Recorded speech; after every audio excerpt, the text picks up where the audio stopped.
You're listening to Thursday Night Tailgate with Chris Mascaro and Bob Lazari, where NFL legends live on. Back to you, boys. Hand me the lot.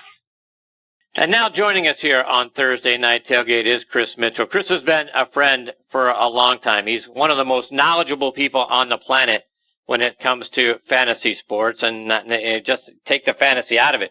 Baseball, football, golf, and all the great things that Chris does on his shows and the articles that he's written.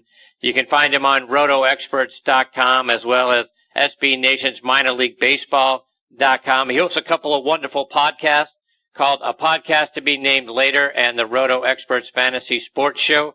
You can follow him on Twitter at CJMitch73, and we are glad he is back with us tonight here on Thursday Night Tailgate. Hey, Chris and Bob, thanks for joining us tonight, my friend. Hey, how's everything going, you guys? Thanks for that very nice introduction, and I was glad that I called in a little early. You know, Denny McLain, I love all sports, and I love talking sports, and I love talking with Chris. As he knows, I like to give him a hard time, but we have a lot of fun. But Denny McLain is a perfect example of what makes baseball so great. The history of the game and the color of it and just the fabric of the game that matters so much, more in baseball than any other sport. And you just have fascinating people like Denny McLain that just can come on and talk forever about so many amazing things. I only listened for like 5 or 10 minutes there, but very interesting few minutes there, and a fantastic guest. I love baseball and the history of it, and Denny is a great example of a guy that kind of shows what that's like. Yeah, it really is, and it's always a good time for Bob and I to spend some time with him. And to your point, Chris, when you start going back, and then to Bob's credit, 50 years since the 1968 season and his 31 wins and all of those sorts of things, but all the guys that he had the opportunity to play with and play against and pitch against, yeah, it's so many great stories, and like we say, we look forward to getting him back on the show. But Chris, want to start our time with you talking about some fantasy football, right? We're about a week away from our Thursday Night Tailgate Fantasy Football Draft, and before we talk about who I should take, you wrote an article that was picked up by the Associated Press about who you think, the fantasy busts are going to be. So tell me, who are the guys I should not take? Yeah, I as you know, I love to be negative. I have no problem being as critical as I can. I mean, I talk down Jordan Spieth when we talk golf. I mean, that's how easy I am at being negative about things. But when it comes to talking about busts, I actually like to talk about guys I like better. But what they asked me to do was write an article about the busts. And going through it, really what it amounts to is when you're trying to put together a bust list, at least when it comes to fantasy football, because in fantasy baseball or some of the other sports, guys can literally be awful. You look at a guy like Cody Bellinger in Los Angeles. He's really kind of been awful this year. He's just been outright bad no matter what. In football, even when guys are bad, they're usually at least acceptable. So as I was putting together this article, I really had to come up with guys who I knew would at least have some value. They'd be productive, but they just wouldn't be quite as good as what you had to pay for them in the draft. And so I looked through the list of some of the guys and where they were being drafted according to FantasyPros.com, and then said, all right, this guy's being drafted too high, this guy's going to have a down season, things like that. And one of the guys that came to my mind first was Devontae Freeman of the Atlanta Falcons. He's a very talented guy. Took a while to kind of become a star player, but he all of a sudden did become that player. But he's been regressing in the last 3 seasons with Atlanta. Tevin Coleman isn't the all-around player that Freeman is, but he's good enough where he's kind of eating into his production. He's eating into his opportunities. And when you're looking at a player, and when you're looking at fantasy, sometimes the skill set isn't even as important as what kind of opportunity is he going to receive? How many catches is he going to have in the passing game? How much rushing attempts, things like that. And Devontae Freeman is a guy that, because the running back position is so thin in fantasy sports, you really get desperate, and a lot of people have to take guys earlier than you want to. So Devontae Freeman is going in as a top 20 player, and he's a guy that if I'm you, I want to avoid him at all costs because that's just an expensive price right there. Another guy is Tyreek Hill. Very explosive player, can do a lot of really good things. I was stunned when I was putting together this article. Almost all of his plays last year were made on the Kansas City Chiefs side of the 50. So for a fantasy player to only have, he only had 1 red zone attempt in the entire season in 2017. So that means he only touched the ball 1 time inside the opponent's 20-yard line. When you're playing fantasy sports, touchdowns are kind of important. He only had 1 opportunity to score a touchdown inside the 20. That, to me, is about as scary as you get. Now, he's extremely explosive. For him to be as productive as he was last year, without getting the ball essentially on the opposing side of the 50. That's amazing, but I just don't think that's a situation or a guy that can kind of keep that up. That's remarkable. I couldn't believe that I was able to find that stat and that actually happened. That is pretty remarkable. So there are a couple of guys that we shouldn't take. So give us the opposite side of the coin. Who should I be looking for in the first round? When you look at it, as I said, the running back position is extremely thin, and most leagues you need at least 2, and you like to have 3 because you have a bye week, and a lot of leagues use a utility position or a utility spot, and so a lot of times if you can do it, you'd like to have at least 3 running backs, if not 4. And in this day and age where everybody is sharing, where essentially it seems like almost every team is a committee, it's just extremely difficult to find 2, never mind 3 or 4 running backs. So I think you have to go for one of those elite running backs in the first round, even if you have to reach a little bit. I talked about Devontae Freeman being a reach. I really do think his opportunity is going to downgrade significantly, so that's why I don't like him. But if you have to reach for a guy like a Leonard Fournette or something like that, those are top 10 guys because they are going to get the opportunities, no matter how good or mediocre you think one of them might be. For example, like a Christian McCaffrey. He's an extremely talented player, but he's not a true running back. He's not going to rush the ball 300 times in a season like a Leonard Fournette will be. But he's going in the top 15 because, A, he catches the ball, and B, he puts up a lot of yards from scrimmage, both in combination, rushing the ball as well as catching. But the running back position is just so thin that you know that production is going to be that you have to go for him. So with your first pick, and again, if you're picking at the back of the first round, I don't know how many teams you have in your league, but if you have a 10-team league, if you're picking around 9 or 10, and then you're picking again at like 11 or 12 or 13, I think you have to go running back, probably with both of those picks. Even though if that means you have to reach for a running back a little bit, maybe take a guy 5 or 6 or 7 picks higher than you want to, as long as you feel comfortable that the guy's going to at least be productive, I think that's where you need to focus. So as a strategy, that's what you need to do. The players themselves, you can pick and choose which ones you like and which ones you don't, but at the very least, you need to focus on the running back position early. Because once you get into the 3rd and 4th and 5th round, you're going to find guys that may not really play at all. So they aren't going to be productive guys. Now you'll hit some. Every league is going to have players that we were surprised by. There's some rookies that I was researching as for this week's article that are intriguing. They're going in the 4th or 5th round. So some of those guys will hit and they'll become viable. But early in the draft, you have to get a running back. So you got to focus there. And if you can, try to get 2. Bob, questions for Chris?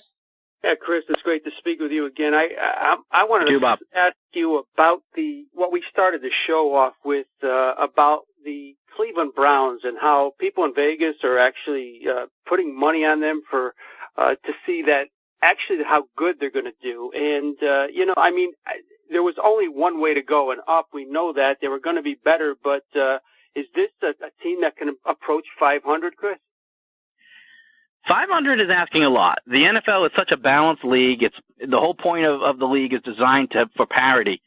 So even good teams that you expect to be dominant may not have a 500 season, and then bad teams, because of just the parity of the league, can play over 500 when you didn't expect it. So to expect 500 for them is difficult, but they have a lot of talent on that team, a lot more than you would think from a team that's won, one game in 2 years. That's pretty disturbing. From a fantasy perspective, it's kind of bad because a lot of their players are actually hurting all the other players because there are actually a lot of talented players on this team. 8-8, I mean, that's going to be tough because it's hard to know what the Bengals are going to be, and I'm not all that impressed with the Ravens. Joe Flacco was just downright terrible last season, so I don't think they're going to give the ball to Lamar Jackson quite yet, so it looks like it's still Flacco's team, but I don't see where this team gets from the Ravens where they get all that much better. So that is a matchup that the Browns maybe can take advantage of.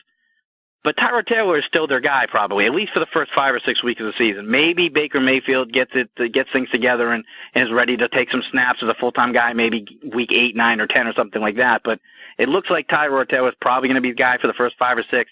And if they're winning, he's probably the guy for the season. And you don't put in a rookie unless you believe he can actually win games, and most rookies don't do that in their first season. So you're looking at a mediocre quarterback in Tyrod Taylor. He's not awful. He can do a little bit of a lot of things, but he definitely has some limitations. On offense, they have enough of a talent. Their defensive squad wasn't bad last year either, so it was bad, and they were winless, but asking them to go 8-8 stuff. That's really asking a lot. I think if you put the Browns in another city with a better coach and without that history, I think you would definitely think that this is a team that can go over 500.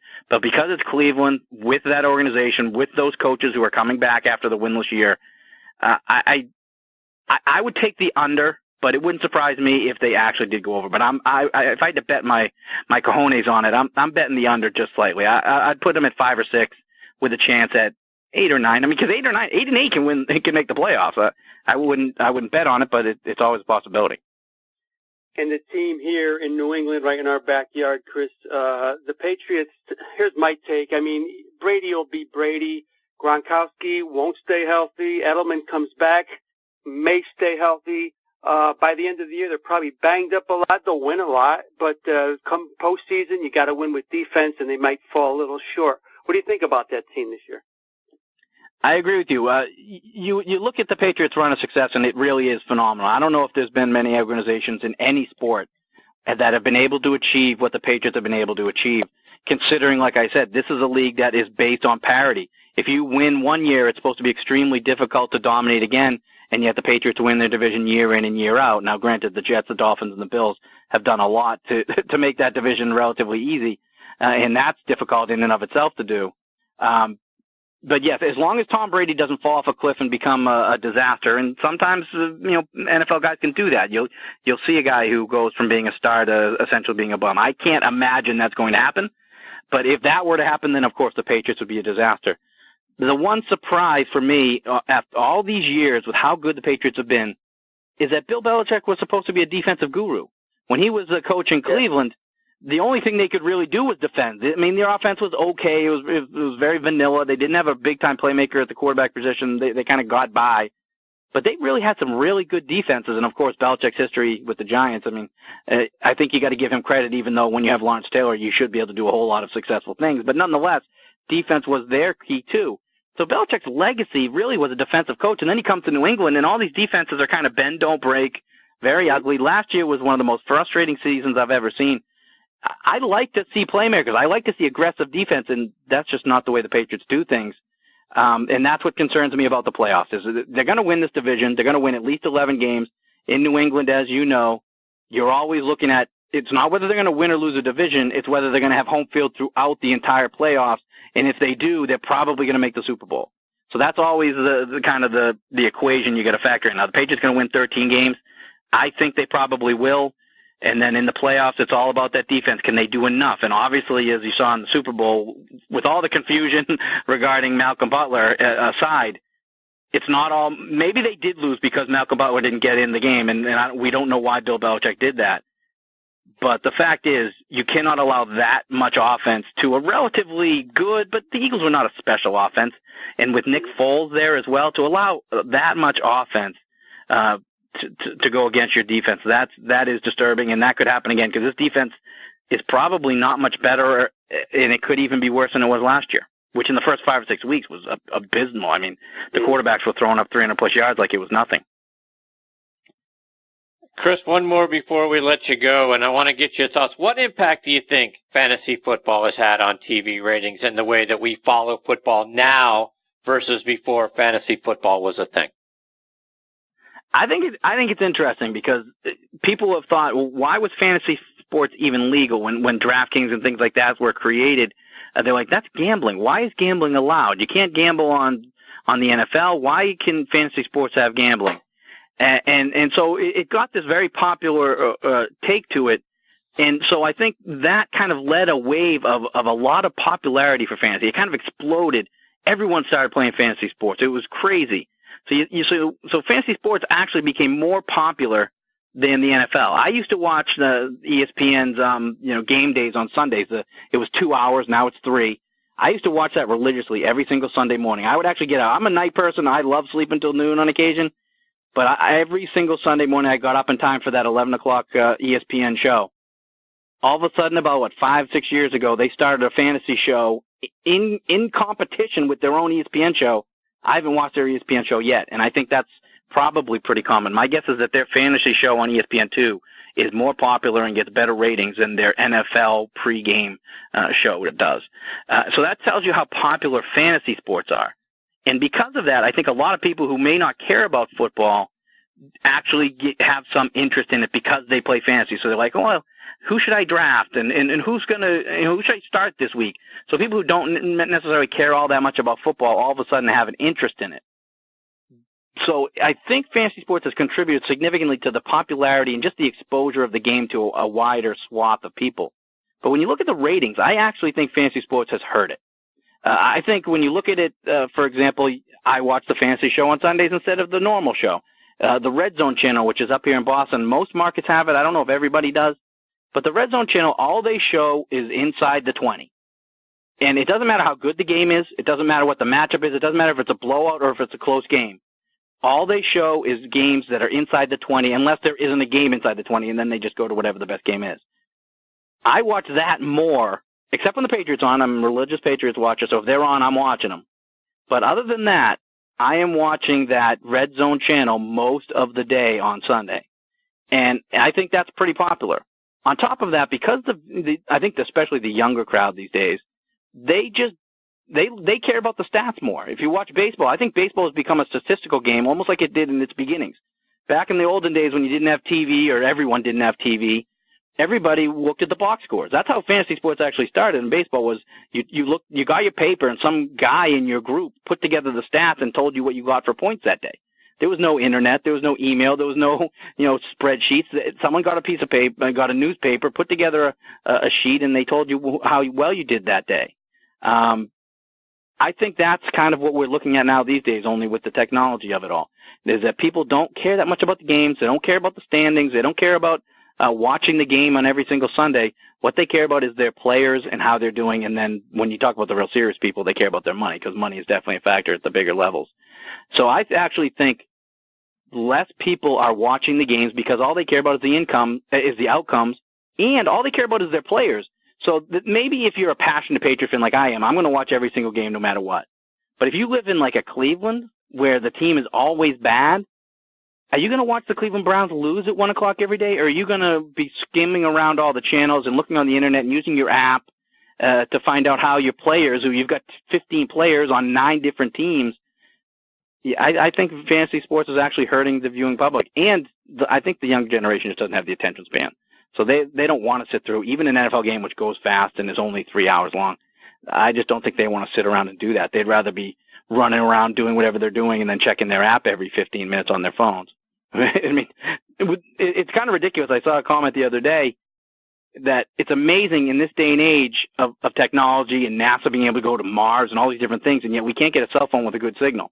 The quality of talking on a cell phone stinks, and yet everybody owns phones so they can go on the internet. It's remarkable. But that, I think, is what's happening with the NFL. The ratings are being damaged because people don't really care about watching the game. What they care about is watching their players, and their players aren't on that one screen. They're on 8 different teams and 7 different games.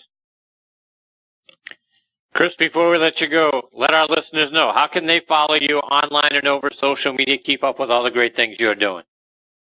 The easiest way to do it is at CJMitch73 on Twitter, at CJMitch73. You guys tweeted it out. I'm on Facebook, just like Denny McLean said he is. I do those podcasts as well as run some Facebook groups. But the easiest way is just find me on Twitter, and I can direct you to whether it's Blog Talk Radio or wherever I may be. But at CJ Mitch is the best way and the easiest way to find me. Chris, always a lot of fun getting to spend some time with you. I really enjoy it when we go at it during the majors over on golf and talk about those sorts of things. But thank you for your time. Thanks for being a part of the show. Hope you'll come back and join us throughout the season. Give us your fantasy thoughts and picks, because I know I could certainly use them. Anytime. Love talking with you guys. Love your show. You do a great job. And, of course, anytime I can bust your hump about the fact that you're going to the Masters and I'm not, then I guess I'm pretty happy. I appreciate it. Thanks, Chris. Chris, take care. All the best. Take care, guys. Thanks for having me. We'll catch up soon. Take care. You too. See ya.